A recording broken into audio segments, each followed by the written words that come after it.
You only saw one. Atomic mass. You want me to do it? I can do it. No, I don't want to do it. Okay, y'all, so I'm videoing this next part for the people who need more help on this. Okay, y'all, so question number 1. What does the atomic number of an element represent? What does the atomic mass represent? Okay, so ready? They are asking us 2 questions. So our first part, I'll just write A.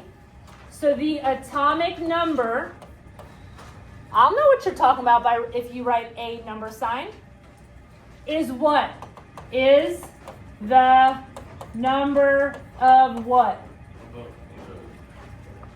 But what does it represent? The number of what? The atomic number, the thing that numbers everything, is the number of protons. Yes. Okay, guys, do not put a number of electrons because they can vary just right. The atomic number is the number of protons. Okay, the second part. What is the atomic mass? The atomic mass is the, okay, there are 2 correct answers. You could have said number 1, the mass of the, what are we taking the mass of? What are we weighing over there? Nucleus. Or you could have told me the atomic mass is the number of what plus what? What's in the nucleus? Good. Protons P plus and neutrons N. And remember yesterday I said from now on, if you write P plus, I'll know it's protons. If you write P minus, I know it's electrons. If you write N, I know it's neutrons. Okay. What are isotopes? How are they similar to each other? And how are they different? Okay, this was in our notes. Isotopes. Yes. Same atom, but they differ in the number of neutrons. So what are isotopes? So ready? We're going to try to answer as much as we can in one sentence. So we're going to say isotopes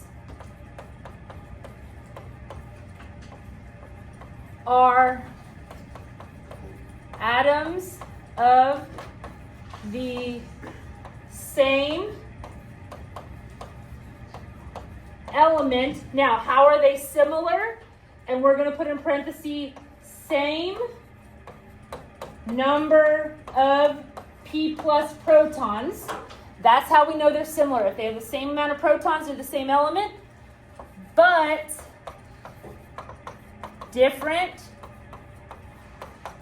number of N neutrons. So we answered all 3 in that that sentence. Isotopes are atoms of the same element with same number of protons but different number of neutrons.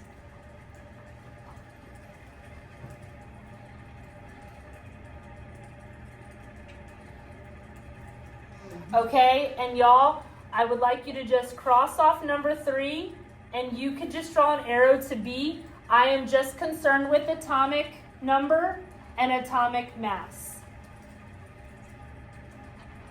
We know that on the periodic table, it's a long drawn out number because it's the weighted average of all the different isotopes of that one element. But we're just going to say in general, we got atomic number, which is the number of protons, the atomic mass, which is the mass of the nucleus, which is protons plus neutrons. Okay, let's get to what the quiz will be about today, which is this chart. Okay. Everybody look up here real quick. Okay, so I'm going to use a darker highlighter, maybe like green, and show you how easy some of this stuff is. So, this is what I want you to start doing, and this will really help you out. For our first one, oxygen, if we find it, it has an 8 on the top, and we round it to 16 on the bottom. Remember, our atomic number is here, and our atomic mass is here. This is the cool thing.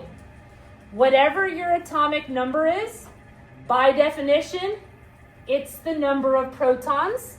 And guess what? Yep, the number of protons has to equal the number of electrons. So if you get that one column or any of those, all three of them are the same. Okay? So ready? If the atomic number is 8, it means there's 8 positive protons. Oh, if there's 8 positive, there must be 8 negatives. You don't have to put those negative and positives. I'm just showing you why it's there. Now, how do we get the number of neutrons? I'm just going to do it for this first one. It's the atomic mass, which is the big number, minus the atomic number, which is the small. So 16 minus 8 equals, there's my 8. Okay, next one. Tyreek, they do not give us the element symbol, but they tell us the atomic number is 13. Who is 13? You could tell me the letters. Who is 13?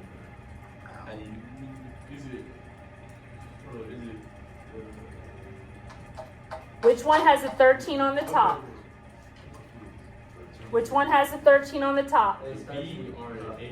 No. Nope. Inside of their box. Inside the box.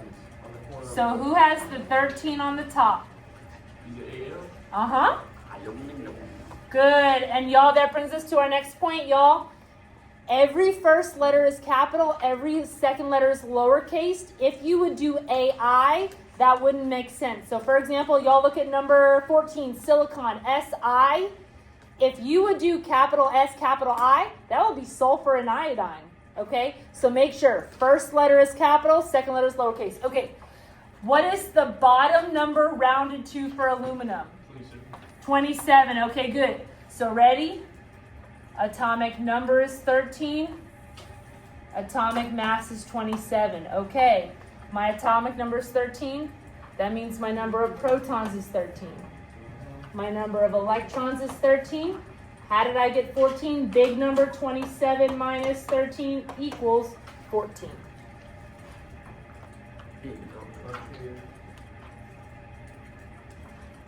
Okay, next one. I know I keep on picking on Tyree because he was absent. Okay, look it. Y'all, there's no element symbol and no atomic number. Y'all, do not use the atomic mass because that's too variant. They give us the number of protons. Let's work backwards. The number of protons by definition is the atomic number. So who's 15? P. So it's 15, a P for phosphorus, and I round 30.97 to 31. Awesome. So ready? 15, 31. The number of positive protons has to equal the number of negative electrons. And then the number of neutrons is the big number. 31 minus 15 equals, I agree, 16. Okay. We're going to do 2 more. And then if people want to take their quiz, they can take their quiz. And then everybody else who wants to keep practicing, we can practice. Okay. Holy moly, y'all. The last one I need you to pay attention to. There's barely nothing, but they give us neutrons and electrons. Which one's going to tell us how to solve it? Electron. Good. Electrons, negative electrons, have to equal positive 19. And the number of... Good, 19. So who's 19? Okay. 19, K, and I'm going to round it 39.10 to 39. Good. 39. And then 39 minus 19 is indeed 20. Okay.